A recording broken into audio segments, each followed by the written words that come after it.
two, three. Welcome to the Theater Podcast, intimate personal conversations with theater's biggest talents. I'm your host, Alan Seals. Today we have Olivier Award-winning American stage, TV, and film actor Andy Karl. Welcome on the podcast. Thank you very much for having me. This is going to be a lot of fun. So I guess we can start with right now. You're currently starring in Pretty Woman the musical, but I want to back up a little bit and kind of get to your origins. So you moved to New York City at a very young age, right?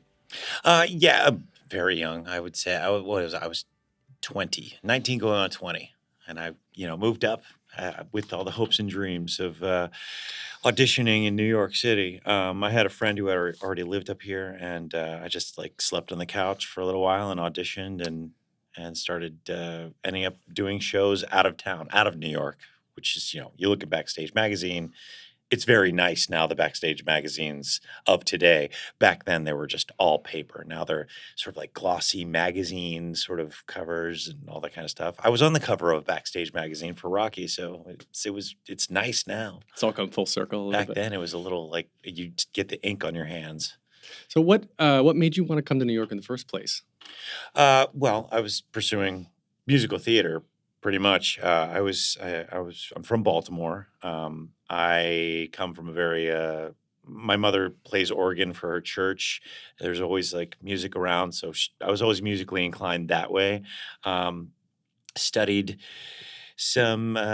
music, found out that I could sing a little, and I enjoyed theater. I started doing theater in high school. Caught the bug there, started doing dinner theaters around town in Baltimore, ended up doing Toby's Dinner Theater, which is in Columbia, Maryland, which is still a very prestigious dinner theater there. And it's 8 shows a week. It's very much like the same schedule of a Broadway show, except you can also wait tables and make a few bucks. And then I was, I think around 20, I was like, you know what? I just need to do it. Need to challenge myself, and moved up here, and I'm going to say success happened because I got my first job right away, being in the chorus of some show in Akron, Ohio, at another dinner theater. But to me, that was pure success. Was that your first equity role? Or? I was doing non-equity. They would hire non-equity actors for the chorus of some shows, and then they would have one or two principal actors who would be equity. And I'm not sure if that still happens. I'm sure it must. Oh yeah. But I was cutting my teeth. I was learning and watching, these equity actors do their thing, and I was so inspired by that, and it just kept me going, kept me involved, and I had this family of theater folk that I was becoming familiar with, and but New York was a place where it's happening, and it's all very big when you're first moving here. It's very fast, and you just want to be involved. Now it's sort of like I've done, I think, 13 Broadway shows now, and it's, when I look back and think of that, it's kind of astounding that I can say that, because I still remember moving to New York my first day and looking at it with newborn eyes. Right. So how I guess how long did it take before you landed your first big role, and were you having to do that struggling actors to stereotypical thing where you were waiting tables in between? Or yeah, I mean, look, when I was in Baltimore, I was working at Toby's Dinner Theater, which was about 45 minutes away from my house in where I was at my apartment in downtown Baltimore, and parking was terrible in right around where my apartment was. So I would actually sleep in my car in the parking lot of Toby's Dinner Theater every now and again, because I'd have to come back for a matinee and I didn't feel like making the trek. Wow. So for me, I'm like, work was work, man. I'm getting paid to, jump around and sing and, make people laugh, make people smile. And I was young enough and, naive enough to be like, this is exactly what I want to do. So struggles, I didn't think of that as struggling back then. I was like, I'm living the dream. Sleeping in my car, having Burger King. And I get to go into this theater every day and do what I love to do. Struggles to me were not about like, oh my next job, I don't know what's going to be. It's always just about negotiating all of that and making it, what's the next step? Make it happen, do it, and see what happens.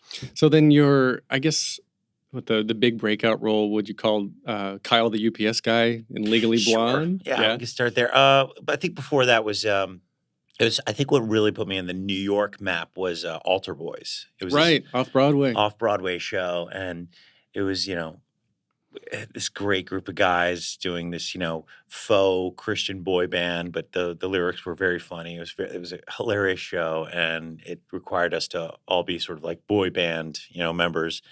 And I was Luke, the sort of thuggish Christian Christian boy band member. So it became this sort of off-Broadway hit, and Jerry Mitchell saw me do it, and then then the UPS role came right along. Wow.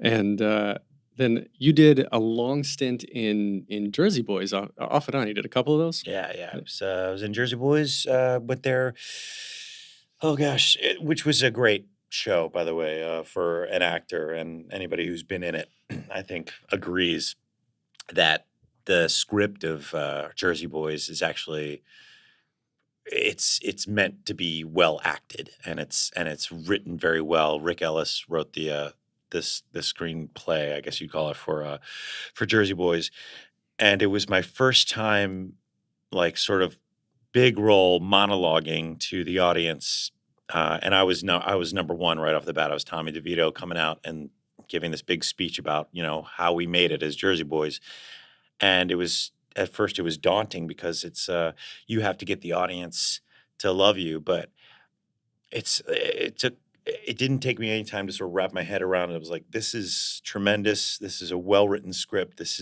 is what acting is. This is what ping-ponging with other actors on stage is. This is about collaboration and about making people happy. And you value those scripts you get. I look back on that, on Jersey Boys, as I'm very fond of it because of the script and because of the role was so great, and it was, led me to be very confident in other roles that I went and did. Do you have a specific type of role that you particularly like to do, or I guess maybe even something that you dislike doing? That was, I mean, speaking of Jersey Boys, there was Tommy DeVito is, like, on paper the bad guy. He's the guy who, takes all the money that they've all made, and he's been spending it in Las Vegas and or betting on horses, and they're ending up nuts. But there's something very charming about Tommy, and he's got a sense of humor. So I really like guys you love to hate. I find those are a lot of fun. I've played many different roles, but those are always fun because you have to wink and smile and trick the audience into loving you, even though you're the bad guy. It's kind of like Phil Connors in Groundhog Day too. Yeah. That obviously we want to hate him, and then you make it such a lovable guy that we wanted to hate. And Groundhog Day, of course, you got the Olivier Award in London for that at the West End, and Tony nominations, Drama Desk nominations, Tony nominations also for Rocky the Musical and On the 20th Century. When all these nominations, all these awards started piling on, was there I'm blushing right now. When they did. They kind of all came, together. It seems a little bit in a certain point in your career. Did things sort of take off for you in a different direction at that point, or were roles? Yeah, I mean, look, I can't. Once you stick around long enough in New York, you start to know people, and people start calling you up. I think, if anybody wants to, like, stick around long enough, you go, oh, that guy who does that thing. I happen to be one of them, and then I was put into another spot, which gave me a little bit more notoriety, and so on and so on. And I try not to suck at whatever I'm doing, which, if you suck at it, then they don't want to talk to you. So yes, now, like, as far as Pretty Woman is concerned, Steve Kazee, who was in the run before me, couldn't do the Broadway run. Jerry Mitchell just picked up the phone and called me. We know each other. We've worked together. He trusts me with roles. and I certainly don't want to let him down. So I came in and broke down the role as far as how I would do it and make it happen. People can trust you with a certain amount of work and see what you'll do with it. So yes, very fortunate enough to now get phone calls for jobs, but I still have to audition. Like if I go to pilot season, I'm gonna bust my butt auditioning for all these other roles that Right. are on TV but I'm sure there are plenty of people who just get phone calls in LA. I'll be one of them soon, hopefully. Yes. How do you approach a script or a new role when something's handed to you? Um, yeah, it's always different. I feel like with Pretty Woman, it was interesting because I watched the movie. Obviously, I knew the movie very well, and then you see Richard Gere just doing a lot of looks to the camera and a lot of like it's mostly reactive stuff from him because Julia Roberts is doing this tremendous like star turn in this movie, and her journey is right in front of you.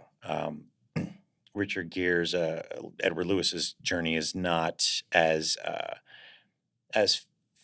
forward thinking. It's about his thought process is changing. So how do you translate that onto theater?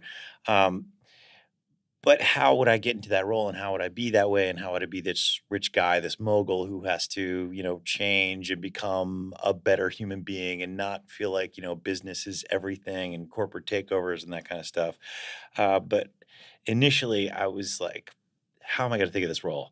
I need to put on a suit. So me and Greg Barnes went shopping for some Tom Ford suits. Oh, you actually went out and bought a suit? We all because I knew this was going to be a huge part of this role. Like, this guy has to look like a billionaire, like he's got to walk in looking like $1 million. And I've I think Ed Norton, who's another Baltimore actor, I remember an article with him. He's like, I never really fully get into a role until I'm in his shoes. And that's kind of where I was going with this. I was like, I need to put on this guy's physique and his suits and all that kind of stuff. And it was sort of like an outward in moment, because who would buy these, $5,000-$10,000 suits and these shoes and be particular about everything and also protect them and put them down in a certain way? And then it starts to feed your character. And like, why does he own all this stuff? Why is he after all these like high end things? Why does he like the best?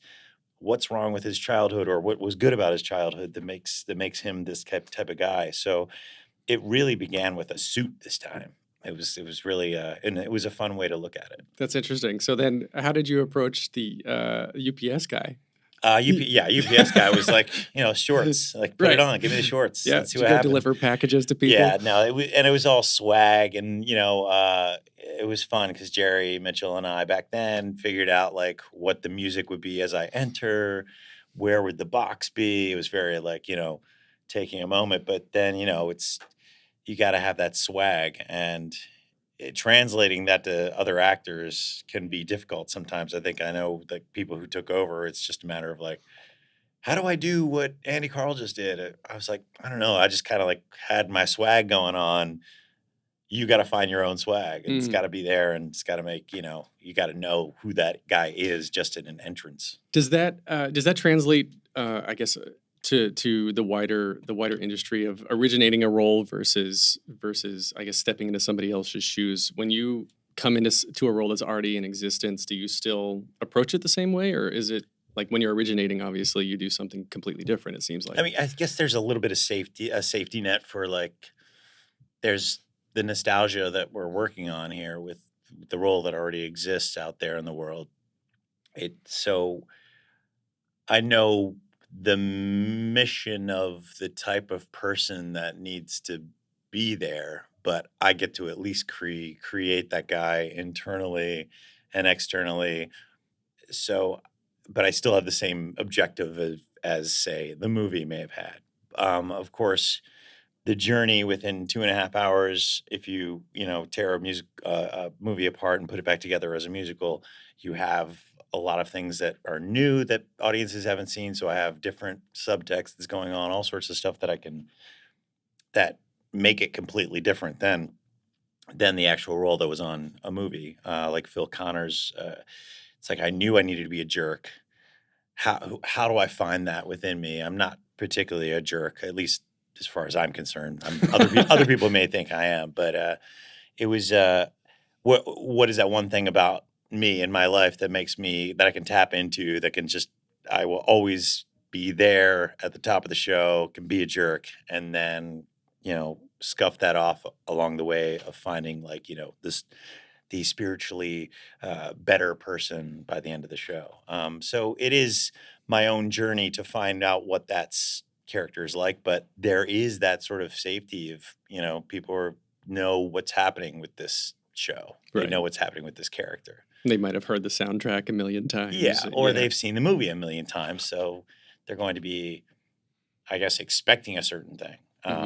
Rocky was very different in that way, where I felt like I can't go too far away from like the voice. I can't go too far away from like I can't be like a skinny, high pitched voice guy for Rocky. It's got to be low and slow. It's got to be down here. It's got to talk all these things. He's got to.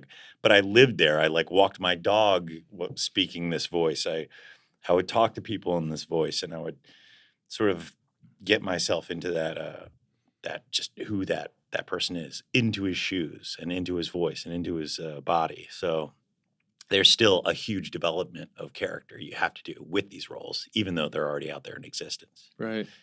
That's interesting. 1999, of course, Saturday Night Fever was your Broadway debut. And so you've been doing this for almost 20 years. Aside from the magazines going from print to digital, what are some of the other big things that have changed for you in the industry? From print to digital. Yeah. Oh, that's funny. It is interesting. I mean, obviously I think it's still in flux. We're talking about like we can now do huge digital, screens on stage that are backdrops, and is that good to use for certain shows? Is there not good to use? Do you want to be more analog with some shows? So the sets are getting really complicated. I've worked like Groundhog Day was extremely complicated, even though it didn't look that way on stage. But there's 5 different turning, rotating pieces on stage, and you'd have to step on one, and they would rotate, and there would be clockwork. It was very complicated. I don't know why Matthew Warchus would ever want to undertake, something that mathematical, but I think that's how his brain works. So the technology is pretty astounding. I also think that in my time of being on stage, and this may not be true, but musicals are self-aware now. They sort of comment on themselves. Mm-hmm. They like Forbidden Broadway exists, where you can make a joke out of something that is existent, and but then Forbidden Broadway can be its own show. It's commenting on show business. So I think now as you do shows, at least in my eye, there's a certain amount of like, I'm about to do this scene from Pretty Woman, and it's commenting on the shopping scene, and it's got to be fun. It's got to, because we're commenting on a thing that already exists. So how do we make it fun for the audience? Because I sort of know what the audience is already thinking. So let's make it that way, and then let's comment on it and make it even funnier. So there's something that may have happened within my 20 years on stage, is that we're able to comment on certain styles and certain things like that and make it funny, or make us remember a certain style of musical. So yeah, maybe that's the big thing. Do you find that the new audience, the people who have never seen a show before, is that changing at all for you with like the recent rise, I guess as recent as it is, of social media, right? So you've got your Facebooks and Twitters where everyone can take their selfies, and you have shows like Be More Chill that are coming to Broadway almost because the internet demanded it, Right. where otherwise it may not have had that opportunity. Yes. This is a good question to ask my wife, because she has a big opinion on this. And yes, it's just changed in the way of like, the existence of the telephone. Now we're able to look at our phones and have more immediate information given to us. And I think producers are hip to that, and they want to use that. They want it to be a part of their message, and it reaches such a wide audience that way. What's weird about theater, or how that comes into contact with theater, is that we're very immediate, and we're in front of you, and we're portraying a show directly in front of you. So you have to be in the room, and you're part of the show as opposed to being watching it on a 2-inch screen. So the way theater works is more like an inclusive event. And then outside at the stage door, we're right there with fans. It's not like a movie you shoot, a year ahead of time, and then you go to Comic-Con, you sit behind a gate, and you have a structured thing. It's like every night we walk out, and there's fans of the show or people who really love the show. So, and it's good to hear feedback like that, and that's wonderful. But at the same time, it's really interesting because, and I'll give you an example, like Ken Davenport, who produced Altar Boys. He was very hip to social media, and this is like it wasn't the early part, but it was really like theater and social media were starting to really get a nice bind, and he knew it. And so he formed a group of girls who were called Altar Holics, and they were like fans. It was like it wasn't an existing; it was part of his own brain. Yeah. And so he got a group of girls together who would follow us to events that were around town, and that was cool. It was like, oh, this is exactly what a boy band needs. We need our bands, man. But then it became this thing of this group of girls, certain group of girls felt ownership on the show and us, and so it became like if we weren't being nice to them, it was an interesting sort of litmus test of what people think when they feel like they were the first and they were ownership of this. So it became weird. It's like, so you girls are here every night, and we're saying the same 3 sentences we always say to you after the show, and like shaking your hands, taking another picture, and doing that stuff. And it's like it was perfectly innocent, but it became a little strange. It became a little too much like they know where we are at all times, and they're going to be there at all times. And how are we going to deal with this? Okay, we'll wait till the show's over. Interesting. So it was sort of, I guess, forced groupies. Did it become? I guess, did he accomplish what he was looking to do? And did he grow the social media presence of the show? It certainly became big enough to make us all, sort of hit the map really well. And it's still like being played in Korea. Is it really? Yeah, there's like two different boy bands that A Altar Boys and B Altar Boy groups, and sometimes they like but there's like 40 of them. It's its own thing over there. Is it in English? I don't think so, but I'm sure like translating that with like boy band slang wasn't too fun, but who knows? Probably not. So you got the Olivier Award. Obviously, did Groundhog stuff in London. Is the West End? Is that a different scene for an actor than the New York Broadway scene, or is theater valued or viewed differently in either place? Theater, from what I was getting, and this just might be a guy who got there and sort of like, oh, what is this new place called London that I've never worked at before? I felt like theater was being very respected, very honored there. They do a lot of American musical theater, so there's a lot of actors with great American accents. That's like, upon that, I'm like, oh, that's pretty cool. They do a lot of American musical theater over here. But speaking of social media, like I only did one interview the whole time I was over there for Groundhog Day. There was a speckling of people at the backstage, and it's not like a thing there. It's not like they're not there to like get autographs they're there to see great shows, as far as and fans of the show are fans of the show, but they don't, there's not like a swarm of people at the stage door. And it was a huge hit there. As for the short time that it ran, it was sold out completely, and Olivier Award included. So the scene, I feel like, is like a respect for what we're all seeing, and you certainly see that in what they do on stage as well.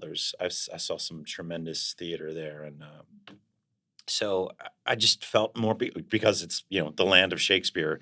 You feel like this is where it all started. This is kind of the beginnings of pure theater, and so it just felt like that there. And when everybody was done after the show, it's like, okay, see you later. It's not Broadway's very sort of an inclusive. It's on an island. We're all like in each other's.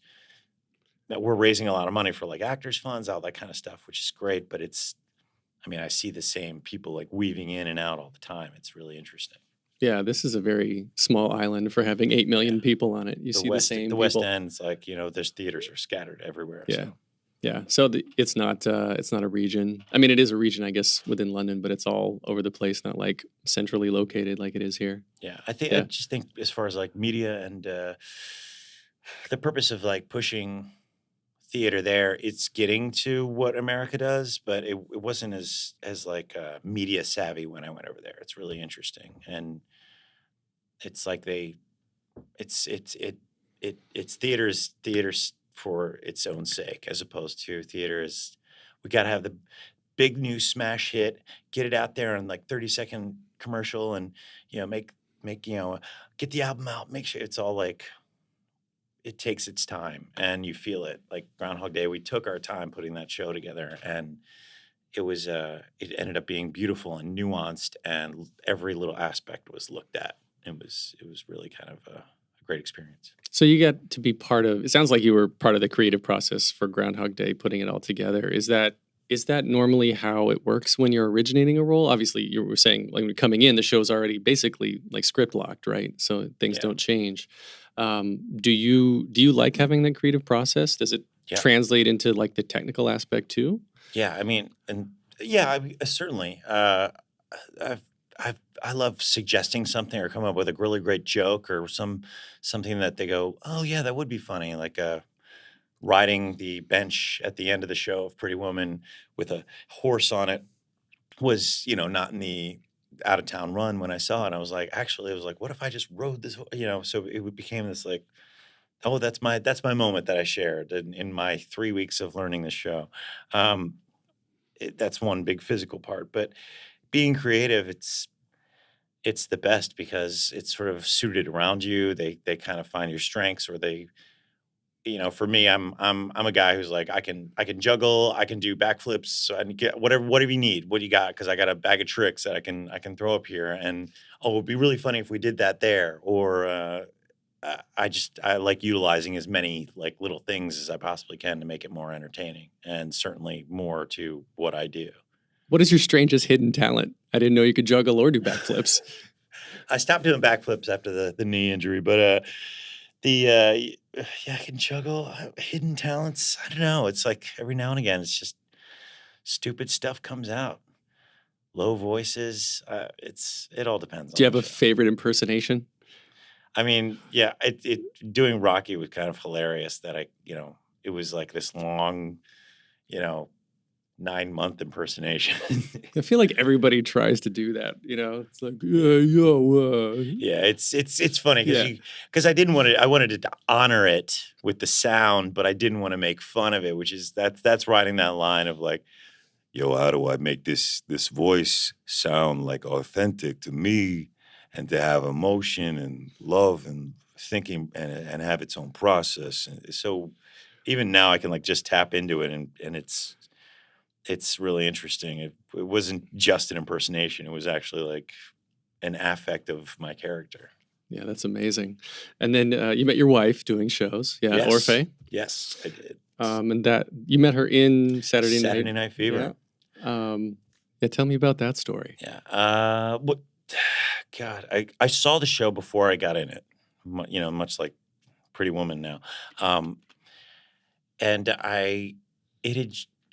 what was I doing? I had just gotten back from like the tour of Cats. I had been on the road with Cats or some sort of tour. And I determined to like stay in New York. This is it. I'm going to spend my time here. Going to go to class. I'm going to go and audition for stuff that's here in town. I'm going to try to make that next level. And I saw Saturday Night Fever, and I was like, wow, this is amazing. The choreography was amazing. And then I saw Orfe come out and sing If I Can't Have You, which was like she does in Pretty Woman, one of the highlights of the show. You just sort of sit back in your seat like, wow, powerful. So I was a fan first. And then I auditioned for it, got it. Then somebody who knew me, knew her, started talking about us. Just like, they're really great. And like within, I think, 6 months, we were dating, and a month after that, engaged, and then a month after that, married. Wow. So, and now we're going on 18 years this Yeah. January. So, it was sort of fast and furious, but you know, I don't know. She's like her own person, and I'm my own person, and there's such respect. Like still to this day, like I'm such a fan. I'm like, this. It's I could sit back and watch her do her thing, just like I was the first time I saw her. Um, and then I just got to know her as a really deep and genuine and sweet and very loyal person. So it was an easy choice for me, and I think I married up, so that's how I feel about it. That's beautiful. Yeah, your eyes glowed in a way telling that story that you haven't that they didn't quite light up in any of the previous bit of Yeah, this podcast it's yet. because personal. It's like, Yeah. it's like, I don't want to divvy it down to like it's a Broadway romance, but it was more like it, it was like an exciting time to find each other. And then we end up doing more shows together. We're like, we did this, we did Legally Blonde together. We're doing Pretty Woman together. This is our third Broadway show. We've done our own concerts together. We do, we've done some stuff regionally. Love working together. It makes it much easier on the time at home. I mean, just as far as scheduling. But it's like that respect, and we're two actors, trying to find work and all that kind of stuff. But at the end of the day, it's like just go home and live our lives with our dogs, and this is it. This is the salad years. This is great. Yeah. And you just look for moments where we can like go on vacation together. And Hmm. but yeah, it's like, and I mean, I guess it is a professional marriage as well as a personal one. And as I go into different roles and discover something new about myself, which is really interesting, as I'm getting older, or at least finding roles that are like epic and have huge arcs. And what do these people that, I'm not Rocky, I'm not Phil Connors, I'm not Edward Lewis, but I have to discover them. I have to discover their journeys and why they went there, and what's it like to like, not have your father around, or, take over your father's business, that kind of stuff. Um, s- you know, that helps me discover more things about myself, which in turn make me more aware of how lucky I am in this universe. And certainly with something like Groundhog Day, where at the end of the show, it's just like he's gone through this journey and he's lived this loop over and over again, which is much like an actor's life, especially on theater. We're just doing the same show over and over again. What's the point?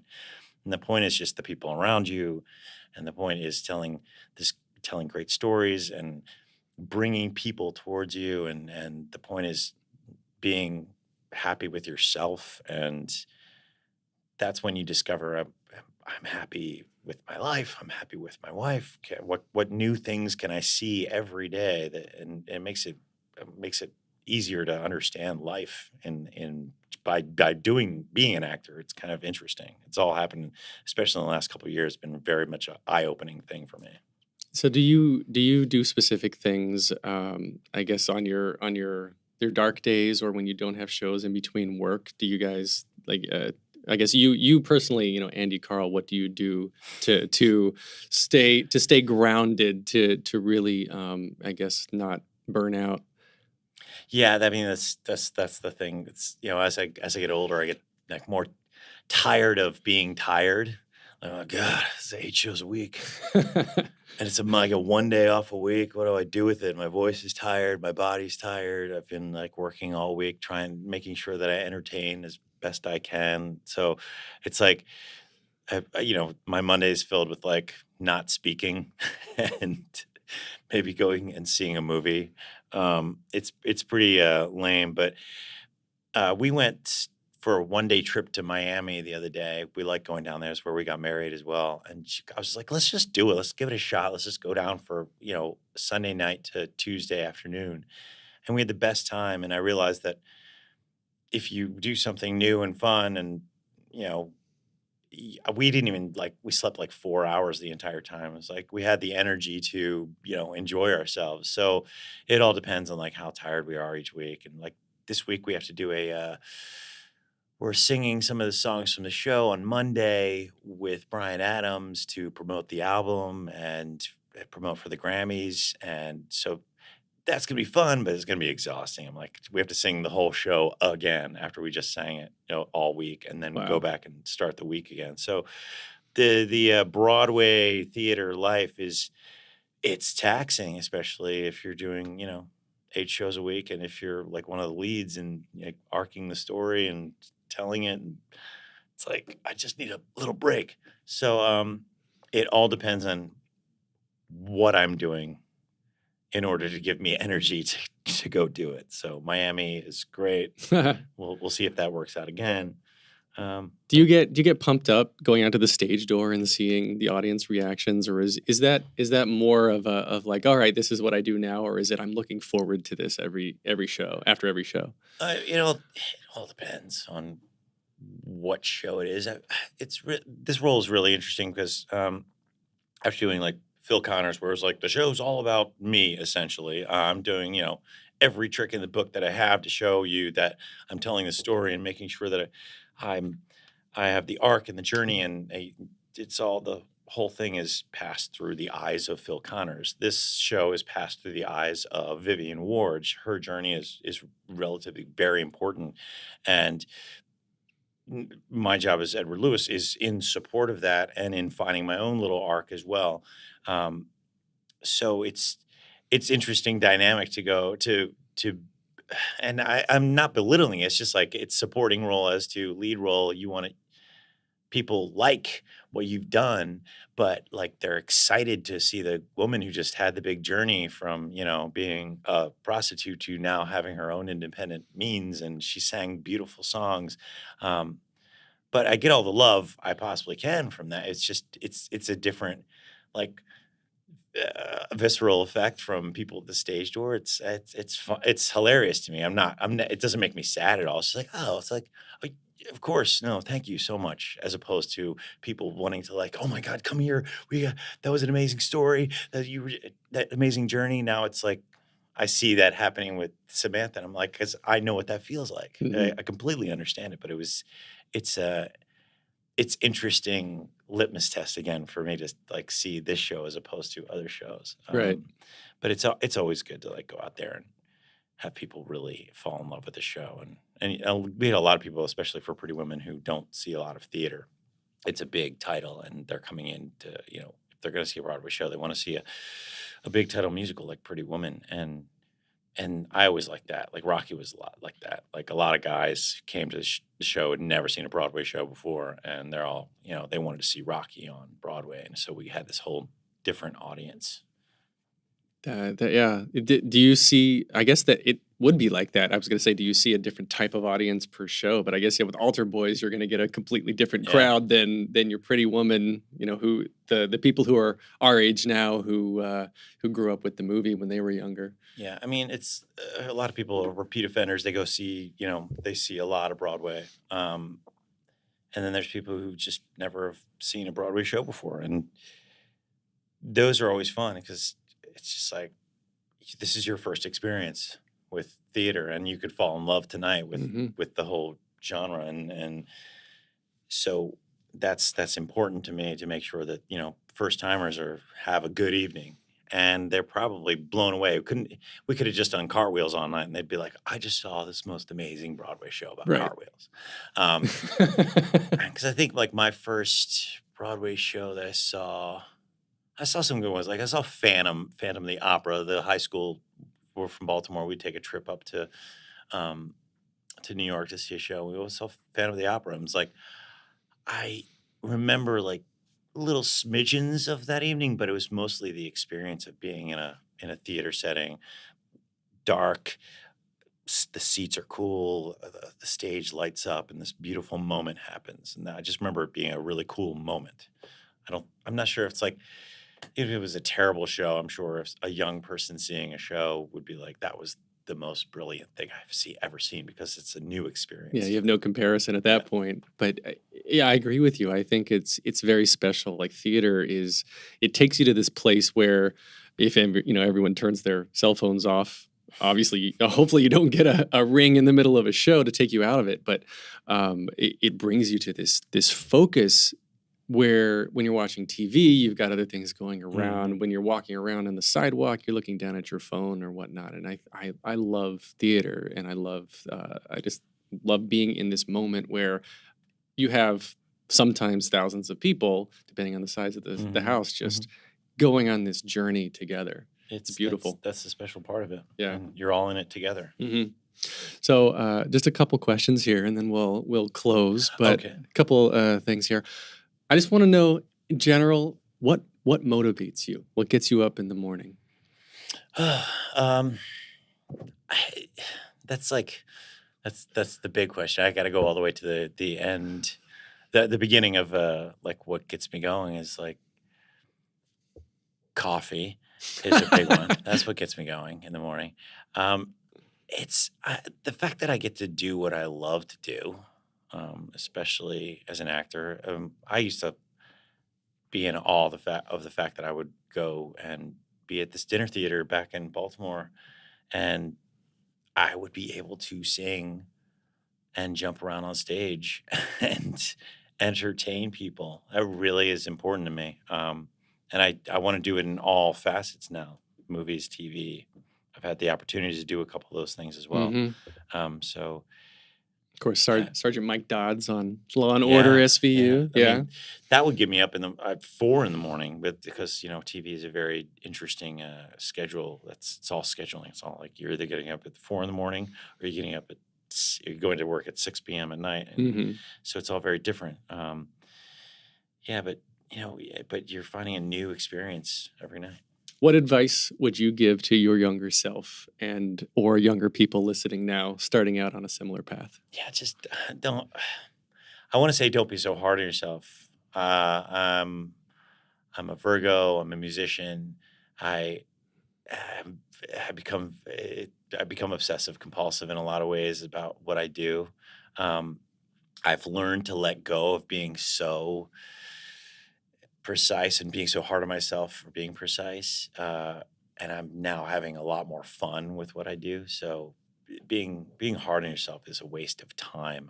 My niece is becoming involved in theater, and she's I think 14 now, and she's studying hard. She's like going to dance class, and she just got cast to be in Legally Blonde for a production of hers. And nice. So she was so hard on herself about her dancing, and I used to be really hard on myself about my dancing because I wasn't technically trained until I started going to class. But I was like, look, it just can't be that hard on yourself. You have to because it's all going to go somewhere. Your journey is meant to be here in order to go to the next step. So that's the big advice. Is take it easy, man. Yeah. So then last question. If you could only see one show for the rest of your life, but you can see it as many times as you want, what show would you see? A theater show? Something in a theater? Anything. Yeah, I think the thing that I listened to the Who's Tommy on loop for like a straight 2 years because I loved it, and for a year, and I used to listen to the soundtrack, and then I moved to New York, and I got into a production of it, and I would listen to the album every day before going on stage. So the Who's Tommy was a lot of fun. I guess I'd say that, but I'd probably get really sick of it now. So you want to go ahead and plug yourself on socials? On socials, where am I at? Yeah. Andy_Karl. That's at Instagram and Twitter. Mm-hmm. And then AndyKarl.com. Yeah, Facebook.com/the Andy Karl as well. Is that one of them? I found it. Somebody created something. How does somebody make it for you? Yeah. Orphe's very good at social media. She's the man. Well, wonderful. Thank you.